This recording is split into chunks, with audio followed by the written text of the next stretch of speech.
This is Harry. He went from 0 to over 200,000 followers on Instagram in 2 years and managed to build a multiple six-figure business in the process. If we take a look at his social blade, he started in early 2020, grew to 10,000 followers within 54 days, 100,000 followers in just 7.5 months, and now he sits at over 235,000 followers. And like I mentioned before, has built a multiple six-figure business in the process. Here's exactly how he did it. First, he jumped on Carousels early, and he used this format of content back in 2022 to skyrocket his growth. It was a relatively new format at the time, and because of that, it gave you a big boost in the algorithm. Instead of posting a single image and only being able to use that to capture and hold attention, he was able to create carousels that would be 10 slides long and deliver a ton of value, keep people on his content for longer, and because of that, it got pushed out to a lot more people. Now, you can't go back in time and start posting carousels, and whilst they still work now and they are still effective, we're using them on my account at Cleverpreneur and seeing results. We actually have a better opportunity nowadays with a new format of content, which no prizes for guessing, and that is Reels. So if you aren't already, jump on Reels and learn how to master them. This is where the opportunity is right now. This is not an entirely new format of content, however, it is the newest, and it is the way that social media is shifting towards short form video. It's just much more personable to watch a 15-second reel of someone talking to the camera instead of swiping through a carousel. There's much less human interaction in a photo or an image or a designed carousel. There's a lot more in a short form piece of video. And before I move on, I just want to mention that these words I'm using are paraphrased from Harry. If you want to hear it in his own words, I recently had him on my podcast where he broke down exactly how he did all of this. So if you want to have a listen to that, I will leave that down in the description. And if you take a screenshot of yourself listening to it, post it on your story and tag me at Josh Ryan, I'll share it on my story as a thank you. Now, the second thing that he did is he posted every single day, and he did this for about 2 years straight. This one is simple but effective. The more content you create, the better you get at creating content. The more you understand your audience, the more chances there are for people to find your content and actually build rapport. There's no downside to posting more content unless you make that content worse to increase the volume. The only tricky part here is coming up with enough quality ideas and creating a system around it so it doesn't take up all day every day, which is tricky. I get it. It's not the easiest thing in the world. However, if you master the ability to put out a ton of quality content every single day across social media, you will do well. You just need to build those systems, which Harry talked about on the pod. I would highly recommend you learn how to develop this skill. However, like I say, if you have to sacrifice the quality of your content to increase the quantity, then you'd be better off to post great work every second day than average work daily, in my opinion. Now, the third thing that Harry did, and one of the core things that he talked about on the podcast, is how he focused on how much value he could bring to other people rather than what they could do for him. If you flip the switch and really decide who you are trying to reach on Instagram and really attack it as how can I bring as much value to this group of people, you will be amazed at the result. If you look at every piece of content that Harry posts on Instagram, it is designed to help his target audience, not to selfishly serve himself. And by doing it this way, he builds a huge community of loyal, engaged people, which helps grow his business, which funds his life. But you have to bring value to your end user. It is crucial. You either want to make them laugh, you want to educate them, you want to inspire them, just bring them some form of value. This value will vary niche to niche depending on who you're trying to reach, how you want to position yourself, and what it is that you do. But find out how you bring value in your specific niche and go for it. Because at the end of the day, to 99.9999% of people on the internet, you're a complete stranger. So you need to do something that makes them want to follow you. They have zero connection to you whatsoever. They have no idea who you are. You need to do something that makes them follow. You need to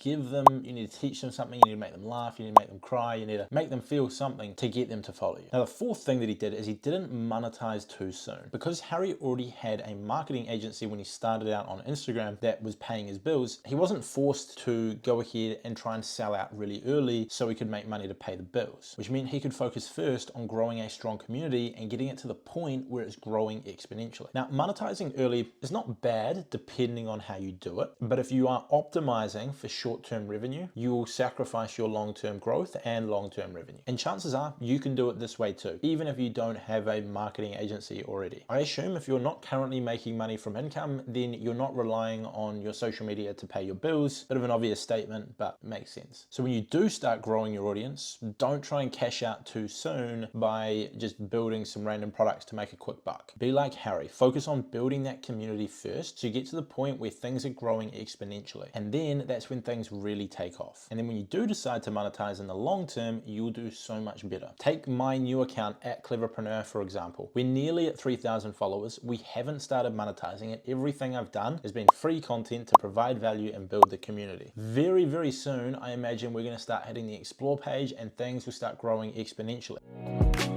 We can scale up quickly to 5K, 10K, 20K, 50K followers. It'll take time, but it should grow exponentially. And then once I get to those numbers, I can start monetizing it. However, if every single day at the moment I was pitching a $5 ebook that people could buy, people get sick of it, they wouldn't engage the same, it wouldn't be the same community, and it just wouldn't grow as fast because there'd be less engagement, which means we get less reach, and you don't really get that exponential growth. If you really do want to monetize, then I would say selling something on the back end that you very subtly promote on Instagram, if at all, as your offer, and focus on building a community, sell in the DMs if people ask you. That's how I like to do it. Now, finally, the fifth and final point that I want to discuss in this video is that when he did monetize it, he focused on how he could bring considerably more value than what he charged for. Essentially, he realized that if you deliver more value than what you're charging people, any sales you make will deepen your connection with your audience rather than hinder it. As well as that, you'll have repeat customers and raving fans. Look at it this way. If you bought a course for $100 and it was terrible, you're going to feel ripped off, and it's going to hurt your relationship with that creator no matter how good their free content was. You might ask for your money back, you might unfollow them, you might stop watching their videos, they've now lost a fan. However, if you buy a course for $97 and it's better than most of the $1,000 courses you've bought and helps you solve the problem that it said it would, chances are your relationship with this creator will now be stronger than it was initially when you had only consumed their free content. If any of your friends need help solving said problem, you'll likely refer them. And if that creator or influencer has a more expensive product or a new product that they bring out in the future, you're quite likely to buy it. That's what happens when you create products that are worth more than you charge, as opposed to trying to charge more than it's worth to make a quick buck. So Harry has always held this as his focus. When he did decide to monetize with a product that he would sell to a lot of his audience, he came out with a $47 ebook, and he spent a long time creating it so it could be the best product possible. This way, when people do go ahead and purchase it, it actually increases his business rather than shrinks it. And this is what I'm in the phase of doing at the moment. In the future, I want to come out with a product that might be $50, $100,